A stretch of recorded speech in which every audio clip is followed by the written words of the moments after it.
Do we have what Kenny Omega said in the topic sheet? No, what do you? I don't know. I didn't remember seeing. About this? Kinda. Uh, ooh, I think I should probably send it in the.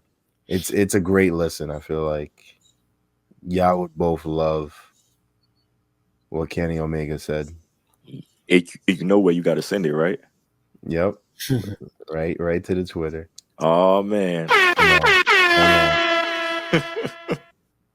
Here we go. I got it. Here we go. Now we're podding. Now we're podding because we're about to hear what Kenny Omega thinks about everything that's happened. Damn, this shit 4 minutes long, cuz.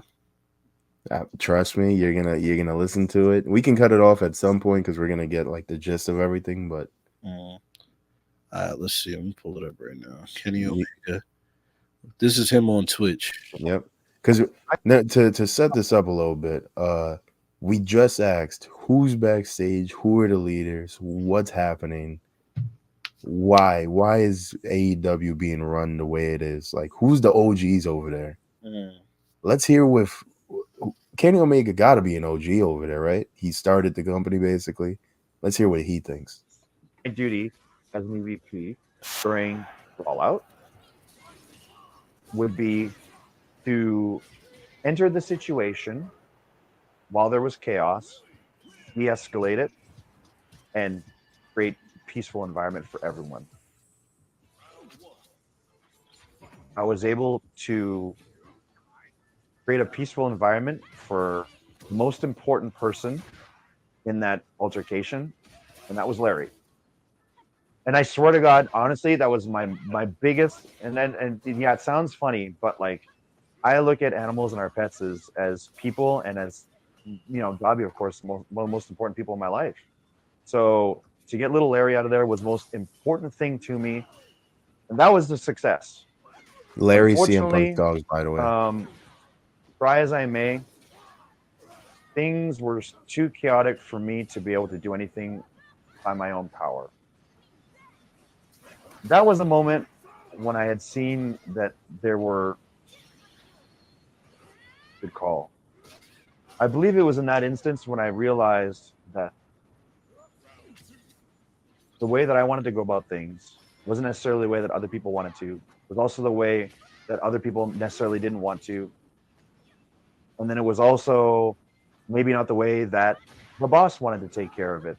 And I also thought of myself as a liability because I don't want to say old school. I'm not old school. I've just played a lot of contact sports and I've gotten into jiu-jitsu and boxing and mixed martial arts.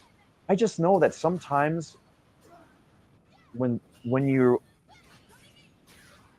perform or when you fight, when everything's on the line, when you give your heart, when you give your soul towards something, and you're in that moment of high stress or high anxiety, where you've maybe emptied the tank and you're just physically exhausted, that was actually very impressive. A good punish. Yeah. When in an environment like that, sometimes emotions get the best of you and people will want to throw hands. And in the case, and I'm unfortunately or fortunately a believer of it, I think if it's decided that, hey, this is the best way to solve things and you can shake hands after and move on after, I'm a believer. I'm actually a believer of fighting. I, I am. And it sounds terrible to say, and which is why, like, don't make me an EVP in 2024. You can't do that stuff anymore. I just feel that it's sometimes that's how you have to settle things. Sometimes. Now hearing from one of the OGs of AEW, and you can see that if it was up to him, what he would think should be the solution. Interesting. I'm all for that. I Throw hands and then afterwards we'll piece it up. Exactly. That's the best way to go about things. Nah, it is, but like what you were saying in the beginning, like that's very interesting. You know what I'm saying about like like you're saying, like being out of his hands, like you know what I'm saying. It's just like it needs some that locker room needs some leadership. It needs something like Hmm. That was when very telling. when he said like even now, like that's why I when I heard that I was like, oh, it's like him, talking about what happened. But then I'm sitting there, I'm like, but it kind of sounds like he's kind of fed up. Or he was like, bro, even now I want to throw some hands with people, but I go, you know what? It's not even worth it. And now you're wondering, you're like, it sounds like he's like really, he's thought about it a couple times of just throwing hands, but who does he want to throw hands with? And he's like, oh, that's why I can't be a EVP in 2024. And then a little bit later, he goes, that's why I have no power now. So it's like, Kenny Omega doesn't have any power now. Let's just put a Kenny Omega watch. Let's see what happens this summer. Man, all I know, Kenny Omega, whatever game you was playing, you was getting your ass beat. But like for real, I just want you to come back healthy. You know what I'm saying? Put on some matches. But like you were saying, that's very telling. That clip was very telling. Yeah, No, it was.